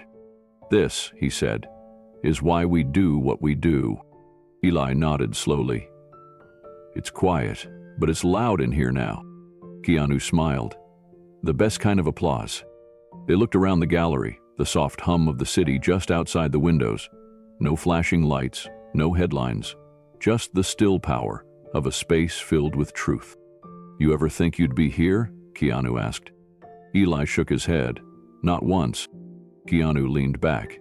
"Well, you are, and they're listening." Eli didn't reply. He just looked out the window at the city he used to disappear in, now reflecting him back like he had always been part of it. And somewhere deep in that quiet, the applause continued, soft, invisible, and forever true. The classroom wasn't much, just a basement room at a youth shelter with paint-chipped walls, low ceilings, and a radiator that clicked when it got too warm. But Eli loved it. It was quiet, unpolished, and real, the kind of place where stories didn't need to be perfect to be heard. Every Thursday evening he showed up early, a satchel slung over his shoulder filled with sketchbooks, kneaded erasers and pencils worn down to their last usable inch. He arranged the chairs in a circle and placed paper in neat stacks at the center, always leaving one pencil out of the pile, the one he never let anyone else touch. In the beginning, most of the teens came for the snacks. Some stayed because there was nowhere else to go. They were wary of kindness, unsure what Eli's angle was. He didn't try to win them over, he just gave them tools and time. Slowly, they began to trust him. One boy, Marcus, never took off his hoodie and rarely spoke, but he drew with furious intensity, shadows and motion, people running, hands reaching. Another, Ray, loved colored pens and would sketch portraits of her younger siblings, each one tucked behind flowers and clouds. There was even one kid, Darnell, who only wanted to draw sneakers. Eli didn't correct them. He didn't critique. He sat with them, quietly drawing beside them, and waited for the moments they were ready to talk, or not. One night, near the end of class, Eli saw Marcus still scribbling while the others packed up. He walked over and knelt beside him. The boy didn't look up. Eli reached into his pocket and took out a stub of pencil, barely an inch long, the same one he'd used the night he met Keanu in the café. He handed it over. Marcus looked at it. "You done with this?" Eli smiled. "No, but I think it's yours now." The boy took it gently, unsure why it mattered so much, but feeling something settle in his chest. "That pencil," Eli said, "started my second life." Then he stood up, patted Marcus on the shoulder, and whispered, "Now it's yours." Marcus held the pencil like it was made of glass. He didn't say anything at first, but his fingers curled around it with care. Something in him shifted, not all at once, but enough for Eli to notice. He gave a short nod and walked back toward the table, letting the boy have his moment. The next week, Marcus came early. He didn't speak much, but he took the same seat, sketchbook in hand, pencil stub already in place. He began working before class even started. Eli smiled quietly as he walked in. The others noticed too. Ray raised an eyebrow and smirked. "Marcus got serious all of a sudden?" Darnell leaned in to peek at his paper. "He's better than all of us. Just don't want to admit it." Marcus didn't look up, but a faint grin tugged at the corner of his mouth. Each Thursday became its own rhythm. Eli always arrived early. The teens started coming not just for snacks, but for the feeling the room gave them, for the stillness, the acceptance, the space to draw their lives in shapes and shadows and color. Some pages were full of beauty, others pain. But Eli made space for it all. Sometimes Keanu would stop by, always unannounced, standing in the back like a quiet shadow. He never interrupted, he just watched. Sometimes he brought extra sketchbooks. Once, he dropped off a box of sharpened pencils and said nothing about where they came from. Eli appreciated that most. After one class, when the kids had gone and only the quiet remained, Eli and Keanu stood together at the far end of the room. "You've built something here," Keanu said. Eli looked around. "I didn't build it. I just showed up." Keanu smiled. "That's what building looks like." They stood in silence, the scent of pencil shavings and worn paper filling the air. "Remember the night we met in the cafe?" Eli asked suddenly. "Of course. I never thought that moment would lead to this, that a coffee, a sketch, and a memory could open the rest of my life." Keanu nodded slowly. "You gave me a moment I never forgot. It just took time for it to find its way back." Eli glanced toward the table where Marcus had left his sketchbook behind. On the top page was a drawing of a hand holding a stubby pencil. It looked just like Eli's. and under it, one line: "This helped me begin again." Eli gently closed the sketchbook and placed it in the drawer where the kids left their work. He stood for a moment, hand resting on the wood, breathing in the silence that followed a good day. These were the hours he never knew he'd miss until he had them. Hours filled with quiet healing, one line at a time. That weekend, the shelter director invited Eli to a community breakfast and asked him to speak. He declined at first, but the kids rallied him into it, especially Ray, who insisted, "You don't have to say anything fancy, just tell them how we got better."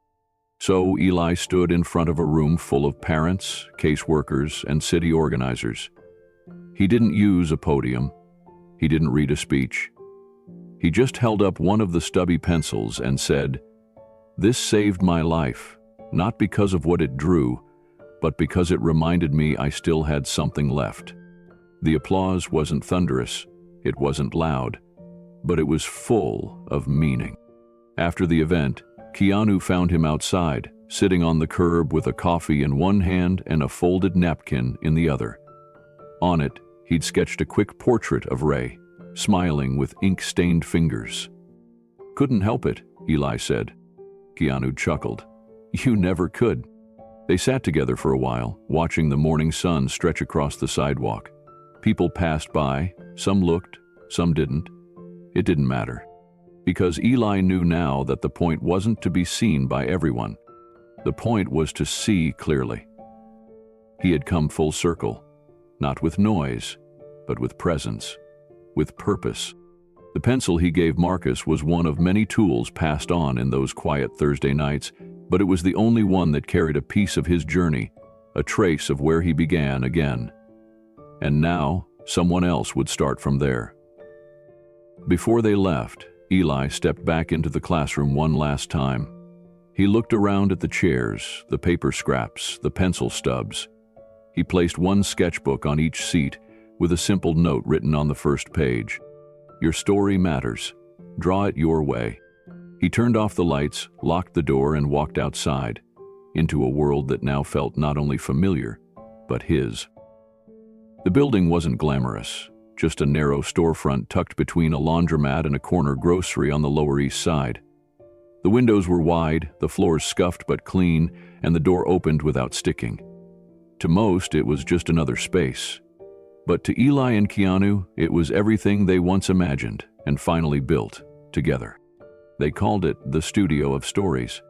The name came from an old sketch Eli had drawn in high school, a dream that he and Keanu would one day run a place where people could create, no matter who they were or where they came from. Back then, it was just something he doodled on notebook paper. Now it was carved into a wooden sign that hung above the door. Keanu handled the legal work, permits, and repairs quietly. Eli brought the walls to life. Inside, one half of the gallery featured student work from the shelter: portraits, dreamscapes, cartoons, collages. The other side showcased Eli's latest collection. His pieces were raw and honest, painted and sketched with the depth of someone who had learned to see past surface. There were no velvet ropes, no entrance fee, just a sign on the glass: "The Studio of Stories, open to everyone, especially you." The place filled up quickly, not with crowds but with spirit. A librarian donated extra notebooks. A retired teacher dropped off unused watercolor sets. Local teens came after school. Veterans came with their journals. Sometimes people came just to sit with a cup of tea and breathe. Keanu visited often, always quietly. He'd sweep floors, refill ink trays, organize supplies. People asked who helped start the space, and Eli always gave the same answer: a friend who never forgot. Opening night arrived quietly on a Friday evening. The space was lit with string lights. Paper lanterns hung from the ceiling. Neighbors and strangers came. Some students brought their parents. A few familiar faces from the streets entered slowly, taking it all in. And in the center of the room, draped in a soft white cloth, was the final piece of the night, the one no one had seen yet. Eli stood beside the covered canvas with a quiet stillness. He looked around the room and saw the people who had carried him back to this place. Ray and Darnell from the shelter, Marcus clutching his sketchbook with the pencil stub still tucked behind his ear, the couple who'd once found their runaway son in a charcoal portrait. Ms. Rayner was there too, seated near the front, her silver braid resting over one shoulder, and Keanu, as always, leaned quietly near the back wall. When Eli stepped forward, the room hushed itself. No microphone, no speech, just presence. He nodded once, then gently pulled the cloth away. The crowd leaned in. It was a large portrait, framed in reclaimed wood. Two young boys sat side by side in a high school hallway. One of them clutched a stubby pencil. The other held a script in his lap. Their shoulders touched slightly, both unaware that a future was being written in that silent moment. The boy with the pencil had wild curls and eyes full of hesitation. The boy with the script had soft intensity, his hands worn with the nervousness of someone about to speak in front of a crowd. The title underneath read, "Never Forgot." The room went still. Ms. Rayner brought a hand to her mouth. Keanu looked at the painting for a long time, then lowered his eyes. Eli stepped back, letting the portrait speak for itself. He hadn't told anyone he was making it. He had worked on it alone, night after night, sketching the memory from fragments, his own and Keanu's. The hallway was real, the backpacks, the lockers, the overhead lights, but more than that, the feeling was real. The connection, the way they'd existed together in the same silence, both dreaming of a life bigger than what they saw. After a long pause, quiet applause began to ripple around the room. Not thunderous, not for spectacle, just warm, honest gratitude. A woman whispered to her husband, "That's what friendship looks like." A teen near the back said, "I felt like both of them." Keanu stepped forward finally, not to speak, but to place a hand on Eli's shoulder. They exchanged a look. "You remembered," Keanu whispered. Eli nodded. "So did you." And in that small studio, surrounded by the echoes of stories that had once been nearly lost, the dream they'd drawn as kids, quiet, impossible, fragile, stood in color, framed and full of life. As the guests continued to explore the gallery, Eli moved through the room like someone returning home after a long journey. He stopped to speak with students who once only whispered their names. He accepted hand-drawn thank you cards. He even watched as a mother quietly pointed to one of her daughter's sketches and said, "She used to be too afraid to draw in front of anyone." The air was filled with soft music, the smell of fresh paper and brewed coffee, and the hum of hope. Not loud, but undeniable. At the back of the gallery, Keanu found a quiet spot near the supply shelf. He looked at the table where people were leaving notes. Some folded, some scribbled on torn notebook paper. He picked one up and read, "I came here thinking I was invisible. I'm leaving knowing I'm part of something." He set the note down gently and turned as Eli approached, now holding a new sketchbook in his hands. "You gave them this?" Eli said. Keanu shook his head. "No, you did. I just helped open the door." Eli smiled, then glanced back toward the portrait, still drawing quiet eyes. "I kept thinking about that day in the hallway, you reading your lines, me pretending not to listen. I didn't know then how much that moment would follow me." "It followed both of us," Keanu replied. "Maybe that's why we found our way back." A group of kids passed by, laughing as they flipped through each other's sketchbooks. One paused to point at the chalkboard on the wall where Eli had written a simple invitation, "Leave your story here." Underneath, dozens of lines had already been added. "I found my voice. This is the first place I felt seen. I'm not just surviving anymore." Eli reached into his coat pocket and pulled out a pencil. Not the original one. That belonged to Marcus now, but one worn just the same, already softened at the edges. He handed it to Keanu. Keanu looked at it, then raised an eyebrow. "For me?" Eli nodded. "You helped me start again.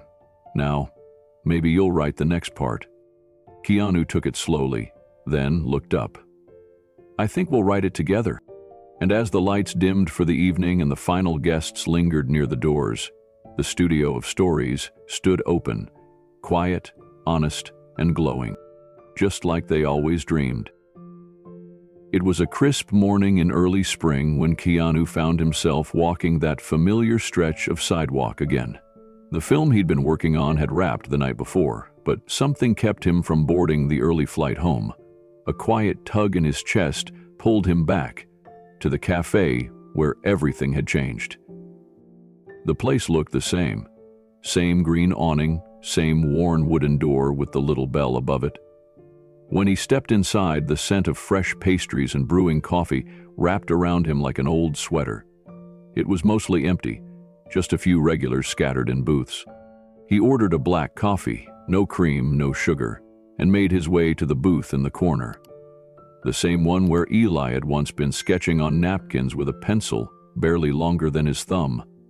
Keanu ran his fingers gently along the edge of the table, noticing the same faint grooves where years of hands had pressed down, where stories had been drawn without words. From the back, the cafe owner emerged.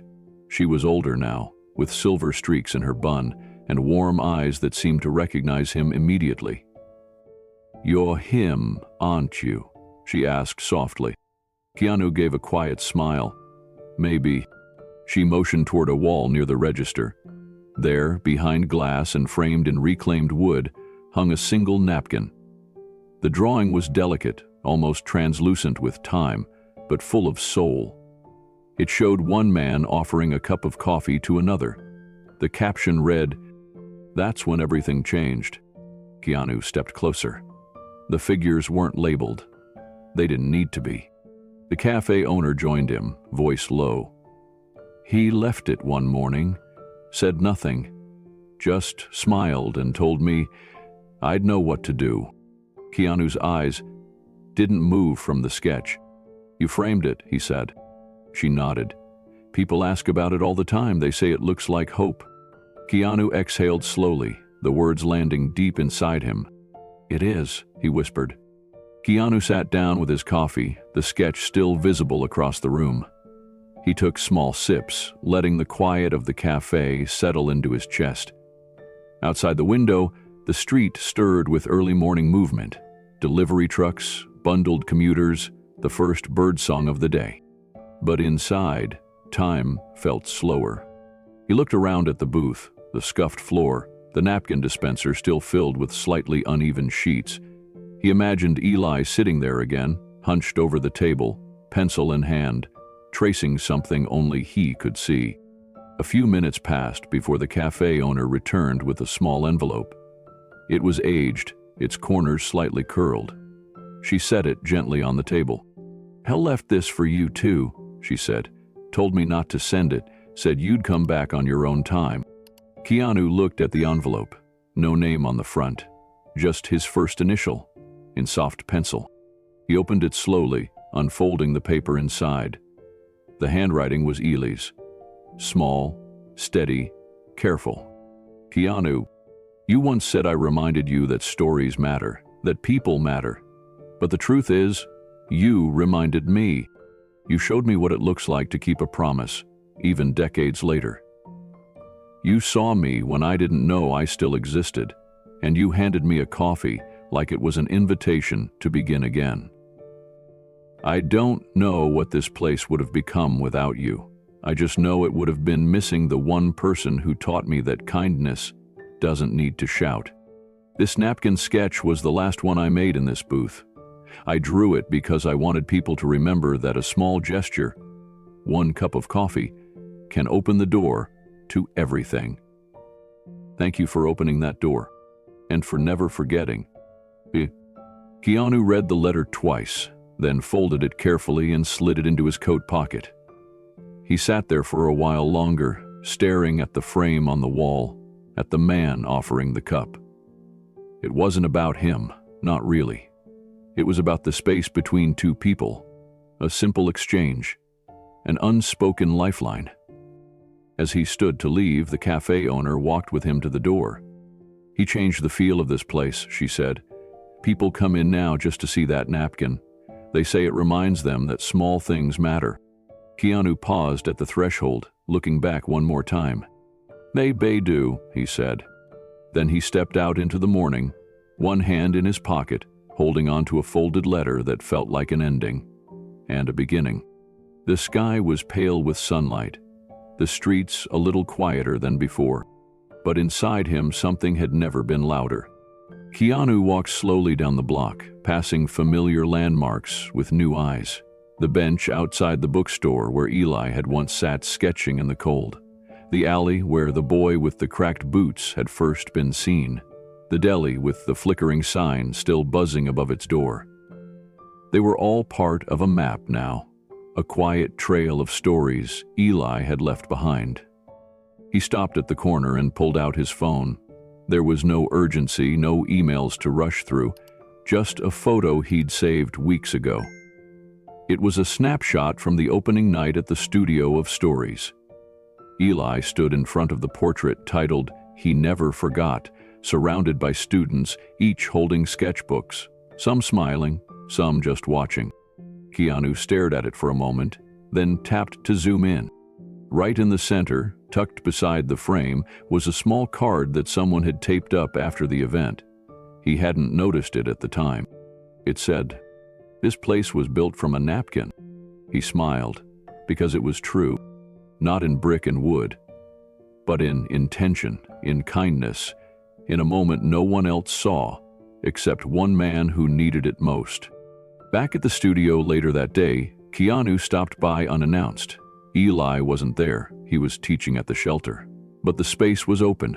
The soft music played, the scent of charcoal and paper lingered in the air, and a young girl with paint-streaked hands was working quietly at a canvas in the back. Keanu didn't interrupt.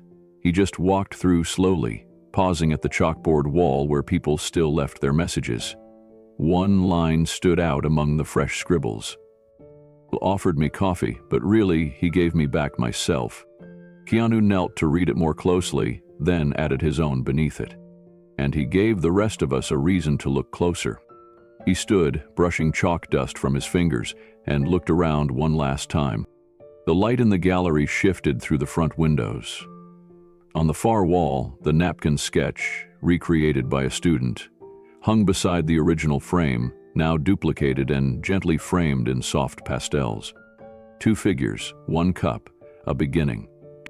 Keanu placed his hand over his heart, just for a second, then turned toward the door. And as he stepped back out into the world, he carried no headlines, no spotlight, only a memory, folded in his coat pocket, and the knowledge that sometimes the smallest gesture writes the greatest story. It was late afternoon when Keanu returned to the studio alone. The day had been full. Quiet conversations, soft laughter, new sketches taped to the windows by students who didn't yet call themselves artists. The light inside had shifted to gold, falling in warm lines across the floor. Everything felt slower here, like time bent to make room for stories still unfolding. Keanu walked past the shelves of donated supplies, the chalkboard wall filled with new notes, and the long table scattered with half-finished pieces. He reached the corner where a small wooden box sat, a keepsake shelf Eli had made from scrap. Inside were the little things that never made it into the exhibits: used erasers, worn pencil ends, napkin doodles folded small. At the very bottom sat an old sketchbook, its cover soft with time, the pages barely holding together at the spine. Keanu picked it up carefully, settled onto the bench by the window, and opened to the first page. It was Eli's handwriting. "Everyone has a beginning. This was mine." The first sketch was rough. A simple street corner, someone sitting under an awning, shielding paper from the rain. The next page, a figure bent in sleep beside a mailbox. Then portraits, quick outlines of faces half remembered. Each one bore a title, a single line. Not names, just meanings. She waited for the world to notice. How danced like his feet still believed. They left without goodbye? Keanu turned each page slowly. With every turn, the stillness deepened.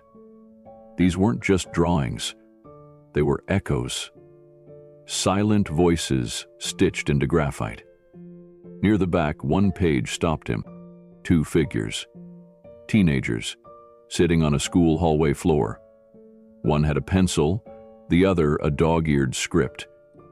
They weren't looking at each other, but something about the posture, the closeness, the quiet. It told a whole story without a word. Beneath it, in small script, "This is where I started. This is who reminded me I was real." Keanu exhaled, not out of sadness, out of understanding. He looked up from the sketchbook, out the window, where the street hummed with early evening light. Life going by. People walking past, most never knowing the stories seated right beside them. He watched for a while, letting the moment breathe. Then, softly, his voice came. "Sometimes, the person you think you're helping is the one who once helped you become who you are." Keanu closed the sketchbook with care and set it down beside him. The room around him was quiet now, but full, the kind of quiet that holds meaning, not absence. He ran his hand over the surface of the table. The wood had marks, small divots, smudges of charcoal, faint rings from forgotten coffee cups. It was imperfect, lived in, and that's what made it beautiful. A faint breeze drifted through the cracked window, rustling a corner of paper on the floor. He bent down to pick it up. A note from one of the students. It read, "I thought I was invisible until I saw myself on a wall." He smiled, folded the paper gently, and tucked it into the sketchbook, placing it between two pages like a leaf meant to be pressed and preserved. He sat there for another moment, then slowly turned toward the camera. His expression was calm, grounded. Something had settled in his chest. "If this story moved you," he said quietly, "like, share, and subscribe, because someone out there might just be waiting for a second chance." His words hung there, steady and soft. The camera slowly pulled back, revealing the table, the light, the old sketchbook, and the quiet hum of the studio. As it began to fade, a pencil, short, worn smooth by years of use, rested gently on the table's edge. It didn't need to draw another line, because it had already told the story that needed telling. And in that stillness, the message remained. Every gesture matters. Every person matters. Every story is worth remembering. Fade to black.